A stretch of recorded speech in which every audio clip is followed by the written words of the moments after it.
Irmãos, vamos abrir a palavra em 1 João capítulo 2, 1 João 2, a partir do verso 15.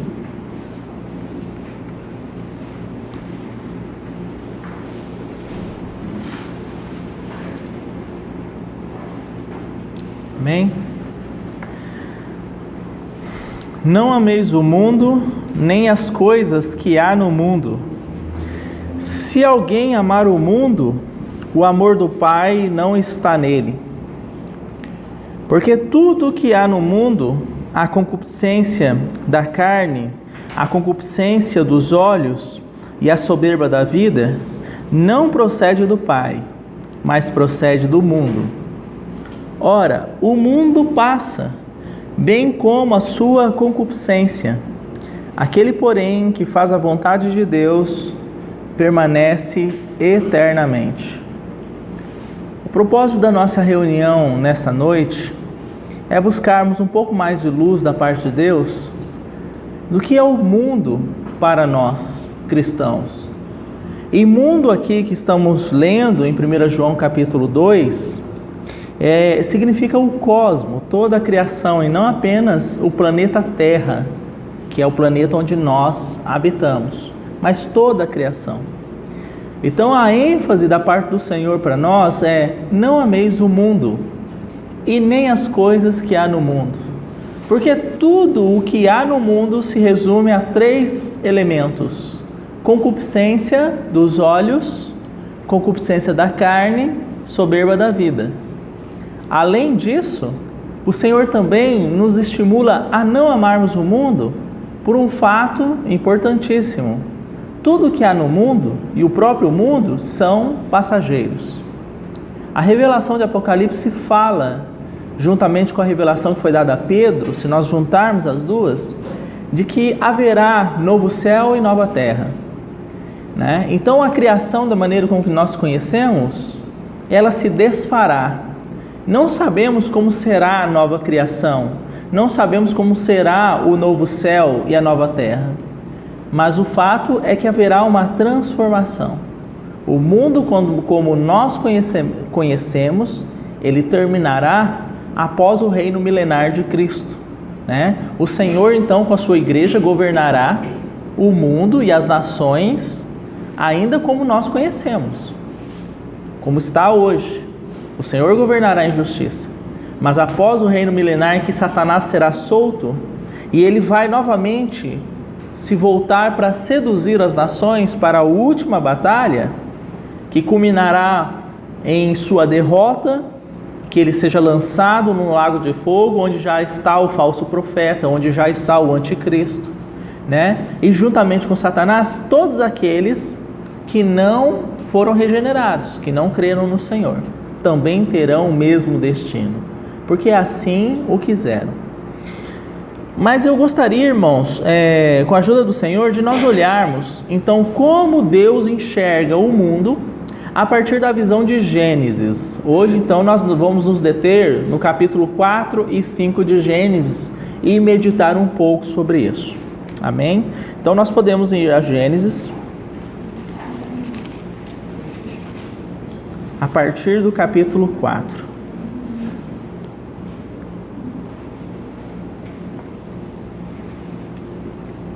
Antes, porém, de lermos o capítulo 4, temos que ler um verso do capítulo 3.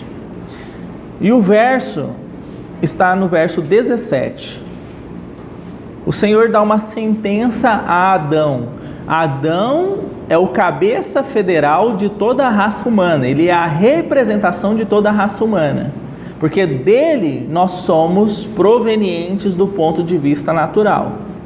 Então é dito assim: visto que atendeste à voz de tua mulher e comeste da árvore em que te ordenara não comesses, e aí aqui eu quero destacar com os irmãos: maldita é a terra por tua causa, em fadigas obterás dela o sustento durante os dias da tua vida. Ela produzirá também cardos e abrolhos, e tu comerás a erva do campo. No suor do teu rosto comerá o teu pão, até que tornes a terra, pois dela foste formado, porque tu és pó, e ao pó tornarás. Então a sentença do Senhor para Adão foi: a terra se tornou maldita, a terra foi amaldiçoada. Então aqui está a primeira resposta para nós, irmãos.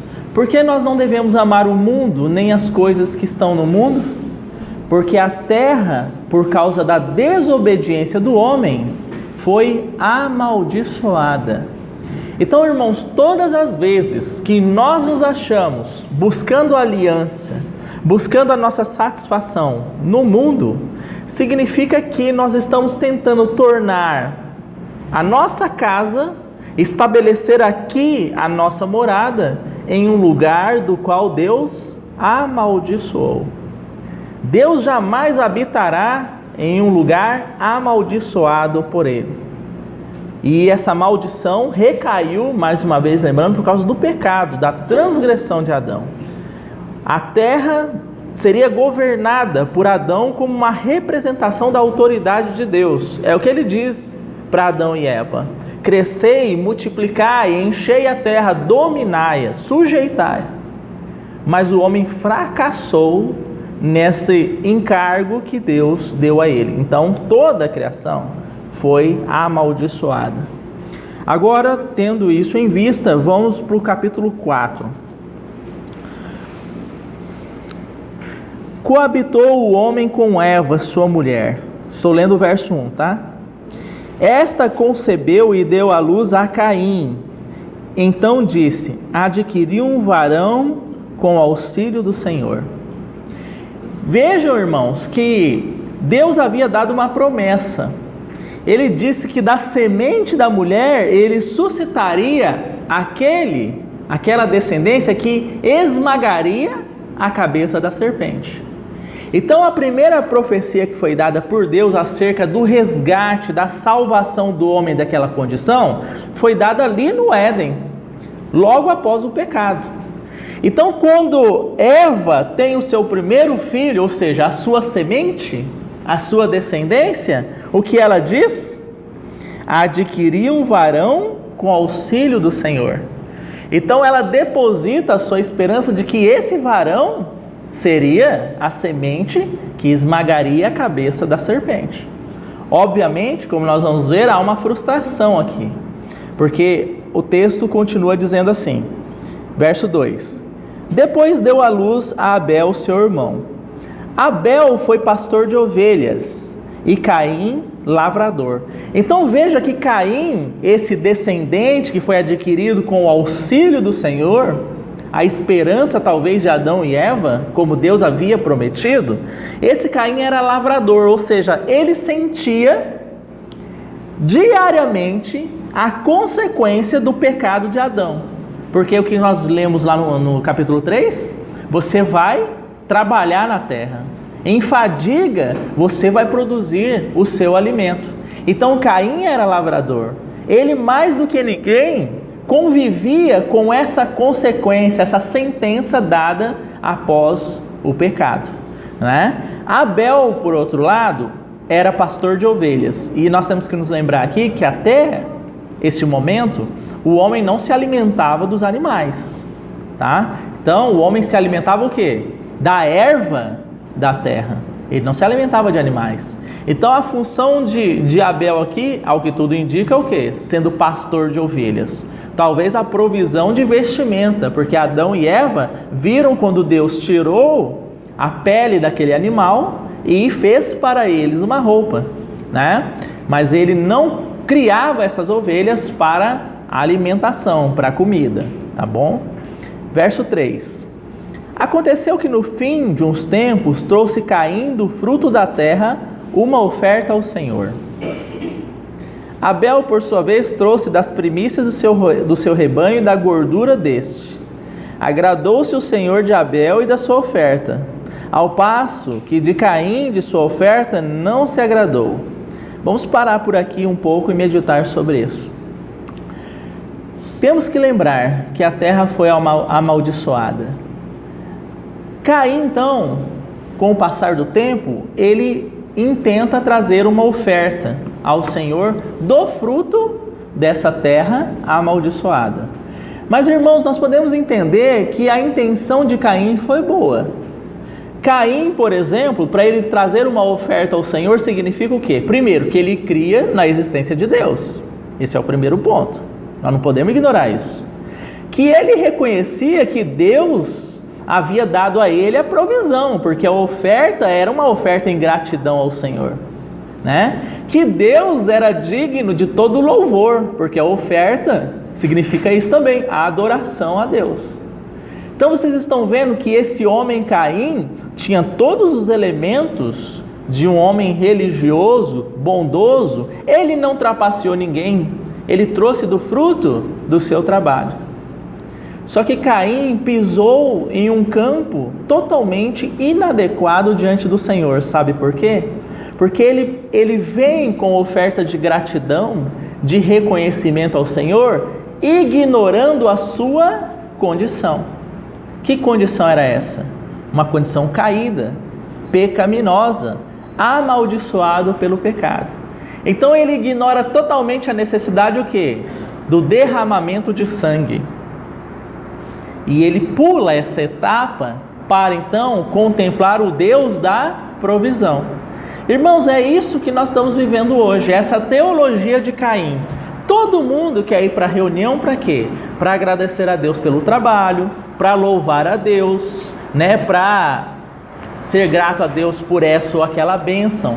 Mas poucos se aproximam de Deus como Abel se aproximou. Abel, ele trouxe o quê? Ele ofereceu o quê? Um primogênito, um animal, uma primícia desses animais do seu rebanho.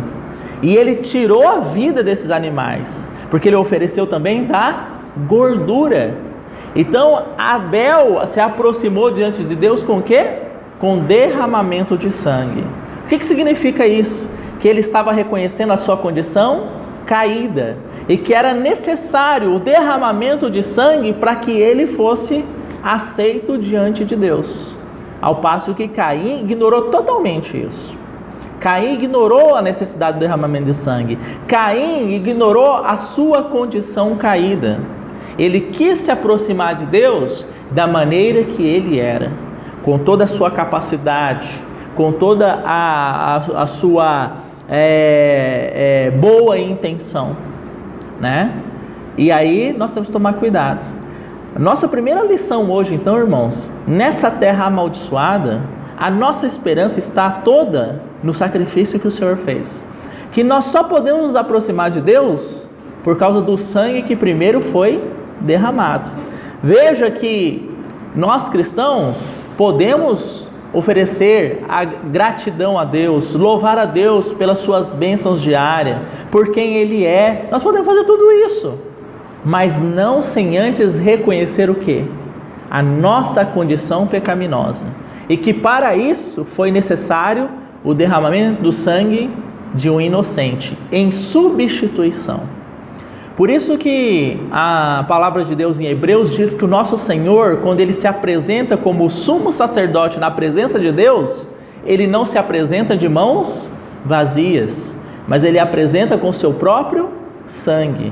E Ele é esse intercessor por nós. Então, quando Ele intercede por nós diante de Deus, não é de mãos vazias, mas é ofertando o seu próprio sangue puro, perfeito. Os irmãos compreendem essa necessidade de assimilarmos isso espiritualmente? Eu vou dar um último dado para os irmãos. Presença de Deus significa Santo dos Santos. Mas você não pode chegar lá dentro do Santo dos Santos antes de passar pelo véu que foi rasgado. E o véu que foi rasgado representa o quê? A palavra é muito clara. O corpo do nosso Senhor que foi partido, a sua carne que foi rasgada. É a representação, o véu rasgado é a representação da carne do nosso Senhor que foi rasgada. Então nós jamais podemos estar na presença de Deus sem que de forma antecedente o sacrifício e os seus efeitos tenham sido realizados. Foi aí que Caim ignorou, foi aí que ele faltou. E por isso o que o Senhor diz? Que a obra de Caim, a oferta de Caim não foi aceita, ao passo que o Senhor se agradou da oferta de Abel.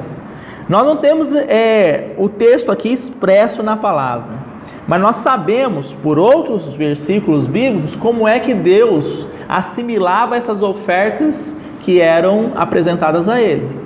Era fogo, aquele sacrifício era queimado e aquela fumaça com aquela gordura subia aos céus, né? Então, imaginemos que Caim e Abel tomaram conhecimento de qual oferta foi aceita e qual não foi aceita, muito provavelmente porque o fogo da Shekinah de Deus consumiu a oferta de Abel, ao passo que a de Caim não.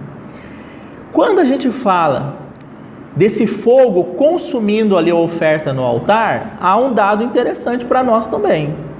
O dado é o seguinte: o fogo descendo e consumindo a oferta significa que a ira de Deus está sendo então descarregada naquela oferta, dirigida para aquela oferta, para que ela não recaia sobre nós, os beneficiários da oferta. Por isso que a palavra diz assim: quanto a Deus, agradou a moer o nosso Senhor Jesus, né? Foi agradável a Deus moer o nosso Senhor Jesus, levá-lo àquele sofrimento, porque ele estava ali sendo o nosso substituto. Entenderam? O castigo que nos traz a paz estava sobre ele. Ele se fez maldito por nós. Então havia uma substituição. A ira recaiu sobre o Senhor, para que a ira e o julgamento não recaísse sobre nós, a sua igreja. Mas alguém teve que sofrer o prejuízo, o dano acerca do pecado. Obviamente no nosso Senhor não havia pecado nenhum, mas a palavra diz que nós fomos atraídos, que o pecado estava sobre o Senhor quando ele foi levantado sobre aquele madeiro. E Deus julgou o nosso pecado em Cristo Jesus, né? Tem um irmão que faz um exemplo interessante sobre isso. Ele diz assim, que a nossa conta pecaminosa estava no vermelho, ou seja, nós éramos devedores por causa do nosso pecado.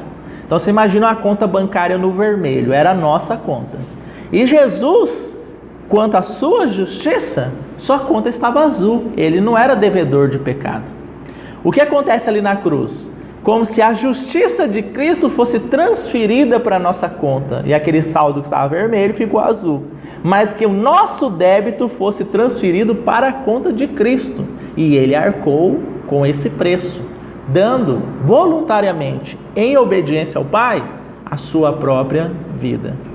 Então, nós já vemos aqui, no início, no princípio, nos primeiros homens, que haverá uma bifurcação entre aqueles descendentes da graça pela fé, que confiam e se fundamentam para se aproximar de Deus na obra do sacrifício realizado por Cristo, e haverá também um outro ramo da humanidade, que são aqueles descendentes de Caim, que se apoiam na sua justiça própria.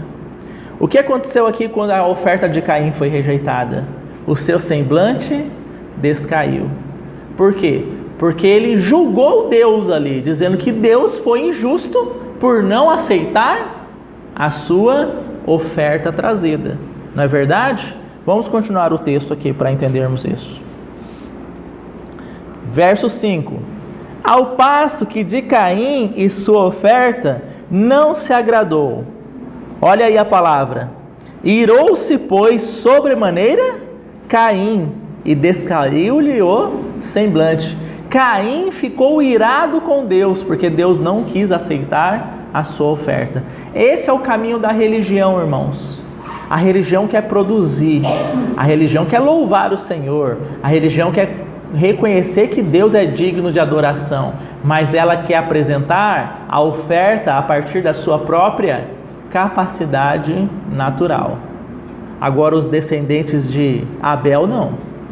Eles colocam toda a sua capacidade de lado e se confiam na graça que foi consumada através de um substituto. Irmãos, por que é importante nós falarmos sobre isso? Agora vamos trazer aqui para a nossa experiência. Porque diariamente nós podemos nos achar, nos apresentando na presença de Deus, baseado nas nossas capacidades naturais, naquilo que nós podemos produzir para Deus.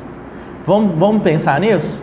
Se eu oro todos os dias, se eu leio a palavra todos os dias, eu não entendo quando acontece uma coisa ruim comigo. Eu falo, Senhor, eu estou fazendo a tua vontade, eu tenho sido fiel, eu oferto, né? Eu oro, eu jejuo. Por que as pessoas estão aí, só vivem de corrente em corrente de jejum? Por quê? Porque elas buscam o quê? Pressionar Deus para fazer alguma coisa para elas. E quando Deus não atende, gera o quê? A frustração. Como assim? O pastor mandou eu jejuar, eu jejuei e Deus não me atendeu. Olha aqui, ó, Caim irou-se sobremaneira quando Deus não aceitou a sua oferta. Irmãos, toda a base da aceitação de Deus no que diz respeito à nossa relação com Ele é por causa do que é aquilo que Cristo fez, não por causa do que nós podemos fazer. E eu vou te dar um dado bíblico sobre isso para você meditar e eu também. Evangelho de João capítulo 12, Jesus disse assim: mas foi precisamente para essa hora que eu fui enviado. Né? Como eu posso dizer ao Senhor, afasta de mim esse cálice, se foi precisamente para essa hora que eu fui enviado? Em outras palavras, não havia um outro jeito, uma outra maneira. Se houvesse uma outra maneira do homem ser justificado e aceito diante de Deus, Cristo não teria sido entregue naquela morte tão ultrajante, tão humilhante. Então não há um outro caminho senão a obra que Cristo realizou. Mas continuamente nós somos tentados a achar que há um outro caminho. Cristo mais alguma coisa. Cristo mais a minha boa vontade. Cristo mais a minha vontade de servir. Cristo mais a minha fidelidade. E não é isso. É apenas Cristo. É o que está lá em Atos. Paulo, em Atos capítulo 15, ele teve que se levantar contra isso. Porque desceram alguns irmãos da igreja em Jerusalém para a igreja em Antioquia e chegaram lá, sabe o que eles ensinaram? Muito bem, irmãos. Realmente nós temos que crer em Cristo. Ele é o Filho de Deus. Mas também nós temos que guardar os costumes de Moisés. Olha aí, ó. Cristo mais alguma coisa. Isso levou Paulo a se insurgir, juntamente com outros irmãos, subiram até a igreja de Jerusalém e ali foi registrado o primeiro concílio da igreja, a primeira reunião onde estavam os presbíteros, os apóstolos e o Espírito Santo. E dali se considerou alguns fundamentos básicos da vida da igreja. Mas tudo isso foi ocasionado por quê? Porque havia uma falsa doutrina em que se adiciona alguma coisa a mais, além de Cristo e da sua oferta, para fazer o homem apresentável diante de Deus. E aí quando a gente peca, o que a gente faz? A nossa tendência é fugir de Deus, se esconder, se envergonhar, se distanciar de Deus. O marido cai no adultério, quer se esconder de Deus por causa disso, de vergonha, não quer se aproximar diante de Deus. O irmão é infiel no seu trabalho, quando a luz do Senhor vem sobre ele, ele quer se esconder de Deus, não quer se aproximar de Deus. Todas as vezes que nós fazemos isso, nós demonstramos o quê? Que nós não temos esse fundamento bem estabelecido na nossa experiência espiritual. Que fundamento? Que o sacrifício que Cristo realizou é plenamente suficiente para me redimir dos meus pecados e para me fazer apresentável diante de Deus. Então, ao invés da gente correr, a gente deveria se aproximar do Senhor, se voltar para Ele, crendo na eficácia desse sangue derramado. Mas a gente quer só oferecer o nosso melhor para Deus e não o nosso pior. E aí que mora o tremendo engano e leva vários cristãos a terem uma vida sofrida, depressiva, porque acha, eu não consigo satisfazer aquilo que Deus espera de mim. E quem é de nós que consegue? Somos todos considerados falidos, sem nenhuma possibilidade disso. Deus chamou os fracos, Deus chamou os loucos, Deus chamou aqueles que nada são. Então por que nós estamos tentando oferecer alguma coisa boa da nossa parte para Deus? Nós nunca vamos conseguir, assim como Caim não quis. Então o mundo se baseia nisso, na sua capacidade natural, naquilo que pode produzir, na sua autojustificação diante de Deus. Quando os filhos de Deus se baseiam naquilo que Cristo fez e na justificação que Ele proveu. Então eu repeti bastante isso, irmãos, porque isso precisa ficar bem firme na nossa mente, mas também no nosso coração. Bom, eu não entendi porque Davi, um homem segundo o coração de Deus, né? Foi mentiroso, assassino, né? Mas que nem o irmão falou aí agora, ele não entregou o melhor dele, ele entregou o pior dele para Deus. Ele falou, em pecado me concebeu minha mãe, ele pegou e só rasgou tudo que tinha de ruim. Ele não apresentou nada de agradável. A história registra, Paulo, que ele ficou 1 ano amargando e ocultando o seu pecado. Por isso que existe um salmo que Davi diz assim: enquanto eu me calei, os meus ossos se secaram. A versão original fala, se apodreceram dentro de mim. Ele não tinha paz no leito dele, a alegria fugiu dele, enquanto ele calou o seu pecado. Mas depois que ele é exposto pela luz de Deus através de Natã, o que acontece? Aí ele vai confessar, é o que está lá em Salmo 51. Contra ti e somente contra ti é que eu pequei. Você sabe por quê? Porque ele entendeu de uma certa forma, irmãos, que o nosso pecado, antes de atingir as pessoas que estão ao nosso redor, ele ofende a santidade e a glória de Deus. Claro que Davi, por causa do seu pecado, ele arruinou uma família, né? Ele matou um homem, um pai de família, ele tirou a mulher daquele homem para ele, por causa do seu adultério. Então ele arruinou uma família, ele tirou a vida de um homem bom, de um homem justo, não era um homem perverso não, né? Só que ele entendeu que o que ele fez, antes de ter uma consequência do plano aqui horizontal, teve uma consequência do plano vertical. Por isso ele diz, contra ti, Senhor, que eu pequei. Mas é essa situação, enquanto ele se calou, ele sofreu demais. Enquanto ele tentou correr de Deus, ele sofreu demais. E assim somos nós. Quando nós não tratamos com coisas pendentes diante do Senhor, irmãos, nós atraímos para nós uma vida de sofrimento, de angústia. E 90% dos casos em que as pessoas não tratam situações pendentes diante de Deus é porque não têm a capacidade de crer que não importa o que elas fizeram, o sacrifício de Cristo é suficiente, perfeitamente suficiente para remir daquele pecado, perdoar e apaziguar a ira de Deus. Porque a ira de Deus, com respeito a nós, filhos dele, foi colocada em Cristo, lá na cruz, para que nós não a experimentássemos. O mundo não foi beneficiado com esse sacrifício. Então o mundo vai experimentar a ira de Deus, que é o que está registrado em Apocalipse. Os irmãos sabem porque nós já estudamos, né? As trombetas, as taças da ira, o mundo vai experimentar isso. Mas a ira que recairia sobre nós, já recaiu sobre o nosso Senhor. Agora, vamos continuar aqui a nossa meditação. Bom, a partir do verso 5, então, após Caim se irar, Deus não desistiu dele. Deus fala, ô Caim, compete a você, né, se dominar com respeito a essa sua indignação. E se você proceder bem, certamente você também vai ser aceito.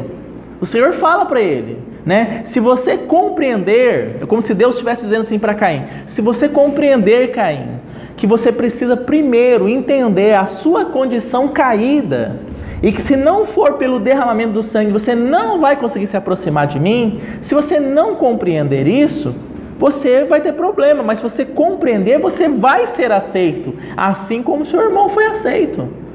Mas Caim prefere o caminho do quê? Da morte, do homicídio. Ele prefere trilhar um outro caminho da carne, ao invés de se reconhecer pecador. Irmãos, lá em Apocalipse, só uma informação para os irmãos. Quando a ira de Deus está sendo derramada sobre a terra, o povo, a palavra registra, que os homens blasfemam de Deus. Ainda com todo aquele sofrimento, com todos os grandes sinais que Deus vai manifestando, dando a oportunidade dos homens se arrependerem, eles preferem o quê? Blasfemar de Deus.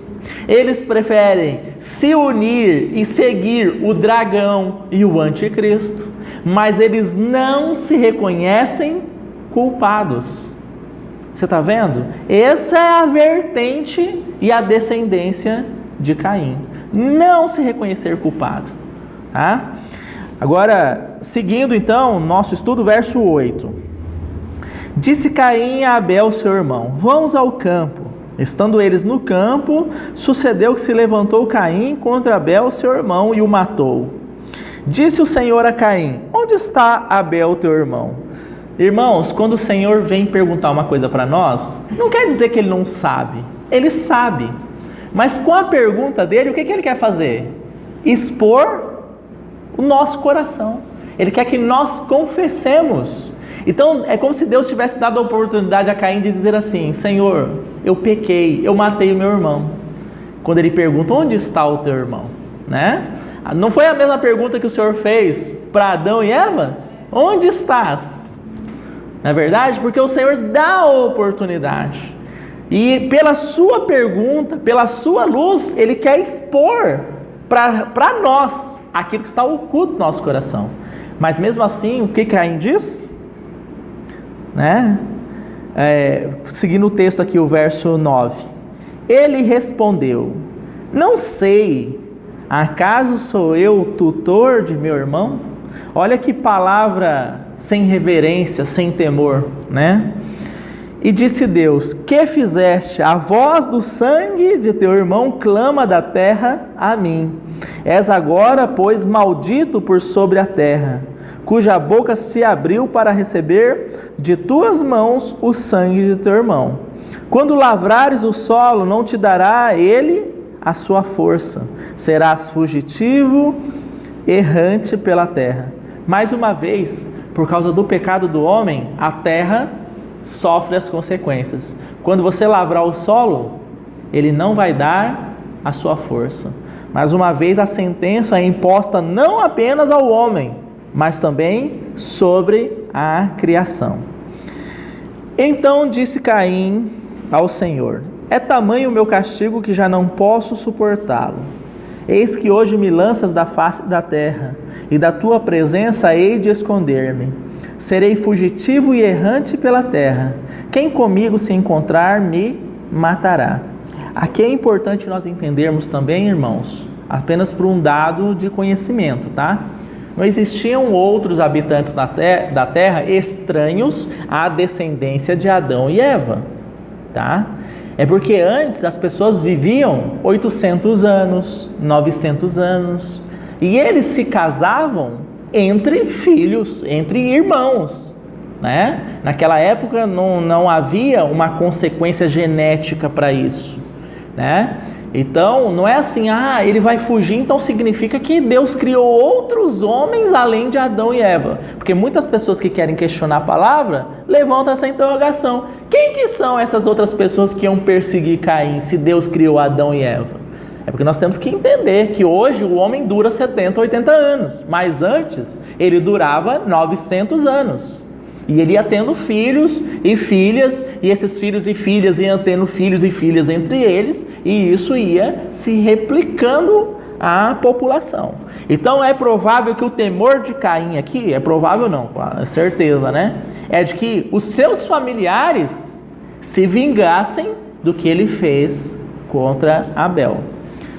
Verso 15. O Senhor, porém, lhe disse, assim qualquer que matar a Caim será vingado 7 vezes. E pôs o Senhor um sinal em Caim para que não ferisse de morte quem quer que o encontrasse. Retirou-se Caim da presença do Senhor, habitou na terra de Nod, ao oriente do Éden. Agora nós vamos falar um pouco, e aí nós vamos meditar no tempo que nos resta aqui, sobre as duas descendências, a descendência de Caim e a descendência de Abel. E você não pode perder de vista, irmão, o texto que nós lemos lá no começo, que é: quem amar o mundo e quem amar as coisas do mundo, o amor do Pai não está nele. Porque esse texto tem uma raiz nisso aqui que nós vamos estudar agora. Então veja aí: e coabitou Caim com sua mulher, ela concedeu e deu à luz a Enoque. Caim edificou uma cidade e lhe chamou Enoque, o nome de seu filho. Então a primeira coisa que nós temos que meditar aí é a primeira cidade que surgiu. E cidade fala do quê? De estabelecer uma morada definitiva, certo? A primeira cidade que surgiu foi feita por Caim e sua descendência. Ela não foi edificada por Sete, mas pelos descendentes de Caim. Cidade, repito, fala de estabilidade. Então significa, irmãos, que Caim como que quis estabelecer uma morada definitiva na terra que Deus amaldiçoou por causa do pecado. Ou seja, nesse mundo. Ele quis plantar e fazer desse mundo um lugar agradável para se viver, tá? Então esse é o primeiro dado que nós temos que colocar. Obviamente, cidade aqui mencionada na palavra não é a cidade que nós vemos hoje, né? Tudo começou de uma forma muito mais, digamos assim, sucinta, menor, né? Não grandes cidades como nós vemos hoje, mas uma cidade, um lugar que ele estabeleceu para ele e sua família morarem definitivamente. Então, vamos continuar.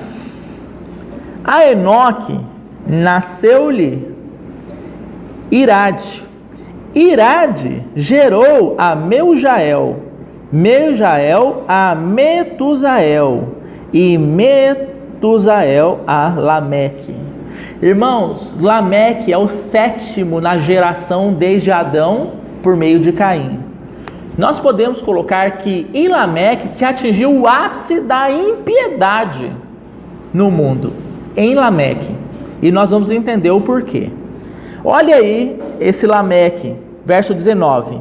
Tomou para si 2 esposas, bigamia. Até aqui, a palavra de Deus dizia o quê? Deixará o homem seu pai, sua mãe, e se unirá à sua mulher, mulher no singular, e não mulheres. Então esse Lameque afronta a palavra de Deus, se unindo a 2 mulheres, bigamia. Esse é o primeiro ponto. Segundo ponto, vamos continuar no verso 19 aqui. Lameque tomou para si 2 esposas, o nome de uma era Ada. Sabe o que significa Ada? Ada significa bonita, né? Ou formosa. Então, esse nome significa ou bonita ou formosa, tá bom? Vamos continuar. Eu sei que os irmãos já estão um pouco cansados das informações aí. Mas vamos lá. Verso 19. Então, o nome de uma era Ada, que significa bonita, ou formosa, ou beleza, ou adornada. São todos sinônimos. A outra se chamava Zilá. Zilá significa matiz, se refere ao cabelo. Talvez essa mulher tivesse um longo cabelo, um belo cabelo. Então Zilá significa matiz, referente ao cabelo dela. Lembra quando a gente fala que é matiz? A gente lê na Bíblia que o cabelo é o quê? A glória da mulher, não é verdade? Então aqui um outro ponto que é destacado. A gente vai fazer uma observação aí mais abrangente quando terminarmos de ler. Verso 20. Ada deu à luz a Jabal. Este foi o pai dos que habitam em tendas e possuem gado. O nome de seu irmão era Jubal. Este foi o pai de todos os que tocam harpa e flauta.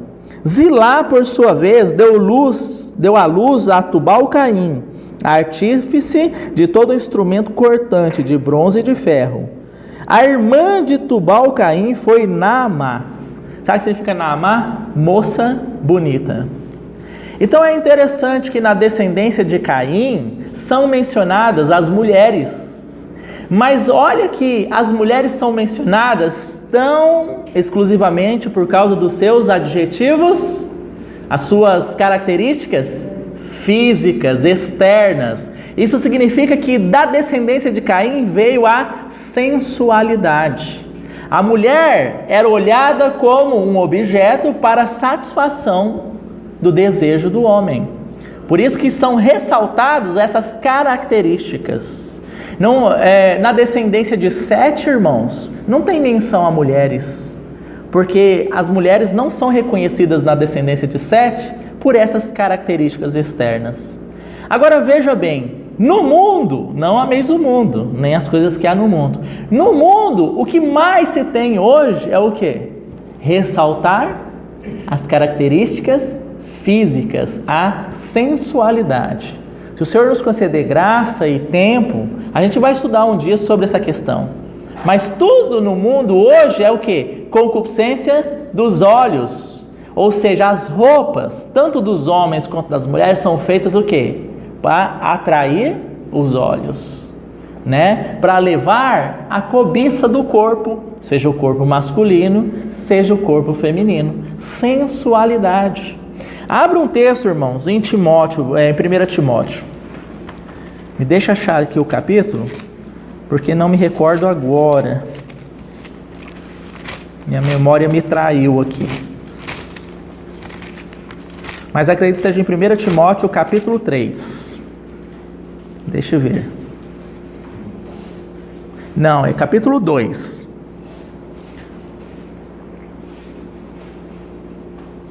Verso 9. Um irmão leia para nós, por gentileza. Da mesma sorte que as mulheres em traje decente se atraviem com modestia e bom senso, não com cabeleira frisada e com ouro ou pérolas ou vestuários dispendiosos. Então vamos parar por aí. A instrução do Espírito de Deus através de Paulo é o quê? Deve ser ressaltada a sensualidade da mulher em meio à igreja? As mulheres devem se ataviar em traje decente. Elas devem se ataviar, o enfeite delas deve ser com modéstia e bom senso. E não, veja aí, cabeleira frisada, né? E com ouro e pérolas e vestuário dispendioso. O que é dispendioso? Algo caro, né? Vestuário caro. E hoje, na igreja, nós vemos o quê? Um verdadeiro desfile de moda, né? Quanto mais caro, melhor. Quanto mais sensual, melhor. Aí você pega, tem lugares, congregações, que as mulheres são proibidas de usarem saias acima do joelho, não é verdade? Mas usam um pano tão fino que cola no corpo, que desenha todo o corpo da mulher. Adianta alguma coisa? Mas é porque a ordem é usar do joelho para baixo. Ninguém falou nada sobre ser colado ou não. Você está vendo o que é a descendência de Caim? Ela sempre vai buscar o quê? A sensualidade. E isso tem entrado no meio do povo de Deus. Quando a palavra de Deus nos mostra o que a mulher deve ser. Qual que deve ser então o adorno da mulher? Veja o verso 10. Porém, com boas obras, esse deve ser o adorno, como é próprio às mulheres que professam ser piedosas.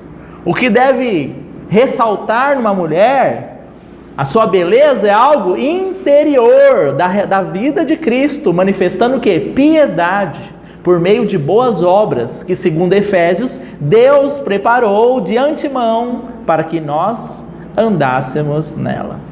Então, irmãos, isso não é só para as mulheres, tá? Para os homens também. A nossa prioridade não deve ser ataviar e maquiar e modelar o externo, A nossa prioridade deve ser o interior, tá? Eu sei que a irmã Keila vai falar, mas o exercício físico é importante, Robson. Eu sei, irmã Keila, é importante sim, cuidar do corpo, que é o templo do Espírito, né? Nós temos que cuidar, mas não segundo a descendência de Caim. Vamos voltar lá para Gênesis. Gênesis capítulo 4.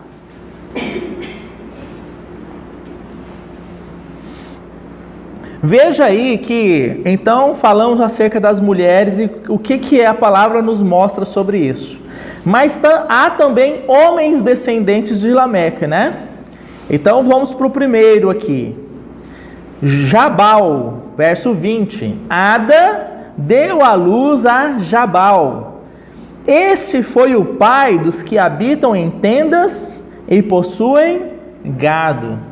Esse homem, então, era um homem que era digamos assim, na nossa linguagem de hoje, um pecuarista. Ele era um criador de gado. Isso já nos chama a atenção para uma coisa. Ele não trabalhava no solo. Ele abandonou a terra, que Deus falou que o homem deveria trabalhar na terra e dela produzir o seu sustento. Então, estudiosos, eruditos da palavra, dizem que talvez foi em Jabal que começou o quê? O homem, traindo essa ordem de Deus, passou a consumir alimentos provenientes, né, do gado. Então, a carne, o leite e assim por diante. Gêneros, né, oriundos aí de origem animal, que antes não se consumia. E aqui você já percebe um intento de que o homem não queria mais o sofrimento de lidar com a terra, porque o homem está fazendo da terra, tornando da terra amaldiçoada a sua casa. Então ele está começando o quê? A aparelhar com conforto. Então, trabalhar na terra, de lá, do suor, do sofrimento, para se lembrar de que a terra foi amaldiçoada por causa do pecado do homem, ele já não queria ir mais. Traduzido aqui por Jabal, né? Uma autoprovisão. Agora, o segundo descendente homem de Lameque é Jubal. E aqui é dito assim: este foi pai de todos os que tocam harpa e flauta. Sabe o que significa isso? Instrumentos musicais. E o que música representa? Música está relacionada ao quê? A uma alegria, certo? A festas. Significa, irmãos, que o homem, para se esquecer do fato de que a terra foi amaldiçoada, de que o homem estava numa condição pecaminosa, ele procura buscar elementos de alegria nesse mundo amaldiçoado. Irmãos, durante toda a história da humanidade, festa, música, sempre esteve atrelada à história e à cultura do homem. Para que isso? Para que uma vez ele se distraindo com isso, ele esqueça verdadeiramente a sua condição e o que Deus estabeleceu como consequência do pecado. Então o povo vai para a festa, o povo se embriaga, o povo se relaciona sexualmente, tudo buscando o quê? Uma alegria para esquecer a sua condição caída, condição de amaldiçoado por causa do pecado. Deus fala na sua palavra assim: você quer ter um aprendizado? Não vai na festa não. Onde é que você deve ir? Vai numa casa onde tem um velório, porque ali você vê como termina a história do homem. Vocês estão percebendo que na festa ele se distrai, ele esquece desse fato, e no velório ele se lembra do que o pecado fez com o mundo e fez com o homem, né? E por fim nós temos aqui da descendência de Lameque, Tubal-Caim, verso 22. Esse Tubal-Caim é dito que ele foi artífice de todo instrumento cortante, né? De bronze e de ferro. Isso significa o quê? Que esse homem produziu não apenas faca de cozinha para cortar lá o que ele precisava para se alimentar, mas ele produziu também armas, uma autodefesa. A descendência de Caim, irmãos, coloca a sua digamos assim, a sua defesa nas suas próprias mãos e se esquece que Deus é o nosso escudo, Deus é a nossa fortaleza. Se o Senhor não guardar, em vão vigia a sentinela. Vamos trazer isso para a nossa linguagem de hoje? Se o Senhor não guardar, em vão a cerca elétrica, o alarme, o condomínio, o cachorro, a sua arma e assim por diante. Porque o Filho de Deus se confia no Senhor como a sua defesa e não nos seus recursos naturais. Ah, irmão, então não pode ter uma cerca elétrica? Pode, irmão, mas você não coloca a sua confiança naquilo. Porque se o Senhor não guardar, o ladrão vai romper a cerca elétrica e vai entrar na sua casa e vai fazer o mal do mesmo jeito. Então, todos os dias, nós devemos ter um coração de gratidão ao Senhor por Ele nos guardar e não, todos os dias, confiarmos nos nossos recursos naturais para ser feito isso. Há hoje uma grande discussão, né? A liberação ou não das armas de fogo no Brasil. O presidente se elegeu com a promessa de liberar a arma de fogo. Como que os cristãos devem ver isso? Se quiserem ter a sua arma, podem ter? Podem. Pedro não tinha uma espada? O Senhor proibia Pedro de andar com a espada? Não. Mas ai de nós se confiarmos que é a nossa arma que vai nos proteger. É perigoso a gente dar um tiro no nosso próprio pé, e literalmente eu estou falando, eu não estou falando figurativamente não, né? De tão incompetentes que nós somos para isso. Então que o Senhor nos ajude. Irmãos, eu vou fazer o seguinte, eu vou parar hoje, na próxima quarta-feira temos ainda alguns assuntos para tratar sobre isso, e nós damos então continuidade. Apenas para arrematar do que nós estudamos hoje. O mundo, não ameis o mundo, nem as coisas que há no mundo. Por quê? Porque esse mundo foi amaldiçoado por Deus. Todas as vezes que nós amamos o mundo e as coisas que estão no mundo, nós agimos como a descendência de Caim, de tentar aparelhar esse mundo, tornar ele confortável e cômodo para que nos estabelecermos. Mas o que é dito aos filhos de Deus? Não é aqui a nossa morada. Nós aguardamos uma pátria celestial. Entendem, irmãos? Nós temos que ter cuidado com isso. Porque o mundo está cada dia se tornando mais competente na arte de seduzir pela concupiscência dos olhos, de satisfazer o desejo da nossa carne, de satisfazer a soberba da vida. O mundo está se tornando cada vez mais competente nisso. Nós não podemos ignorar.